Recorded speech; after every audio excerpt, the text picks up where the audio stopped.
改變命運呢，有3種方法。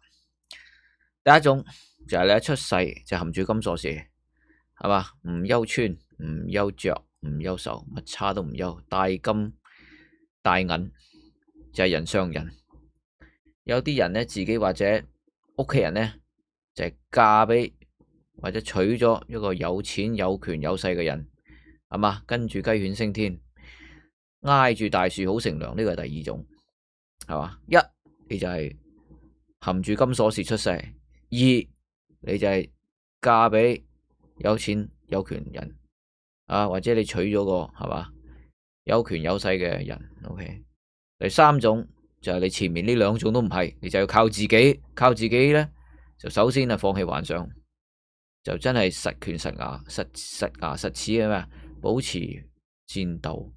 我呢度唔係奮鬥啊，係戰鬥，不斷嘅學習咩啊？除咗學習知識，人人都學習知識噶啦，邊個冇知識啫？而家最窮我都有教育噶嘛，係嘛？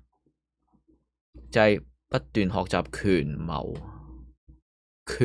謀學先至上到最高位嘅一個捷徑。呢一套嘅方法，不斷嘅努力向上爬，人人都落向上爬噶啦，邊個唔向上爬噶？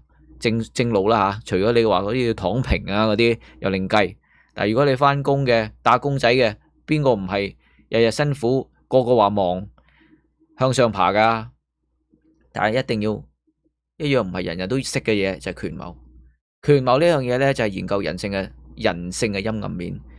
而呢種人性嘅陰暗面咧，就係咧要靠呢種係個方法。點樣？首先認識、了解、知道人性係陰暗面嘅，係有陰暗面，隨處隨地係嘛都有。小時候喺學校裏邊有班房嘅政治，大個咗入嚟呢個社會做嘢有辦公室嘅政治，官場有官場嘅政治，冇一個地方係冇政治。就算啊係好似我以前返教會都有教會裏邊嘅政治，只要你係人，一堆人，有高層有中層有低層有階級嘅一個團體，係嘛？莫講話團體啦，3個人都有政治，3個人圍埋一堆都有政治。所以咧學權謀，點樣喺呢啲咁嘅係嘛亂世喺呢啲咁嘅群體之中，了解出一條，知道一個咁嘅裏邊嘅定律，係嘛？裏邊嘅呢一種嘅規律係圍住人性走，唔係圍住知識走。所以咧唔係話你讀書最多、能力最強就一定係老闆最中意嗰個。點解唔係咧？點解會唔係咧？我呢度係辦公室，我呢間公司，我喺呢個團隊裏邊係最強嘅，最有能力嘅。但係點解老細偏偏唔中意我，唔 like 我？我做錯啲咩？我明明係最醒最快噶啦，係嘛？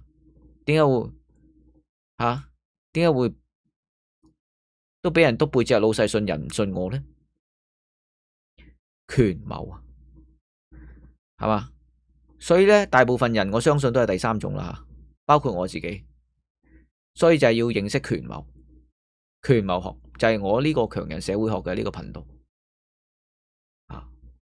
各位有興趣嘅，無謂廢話，係啦，繼續訂閱，我會每集不超過5分鐘，不斷同大家講，不斷同你洗腦。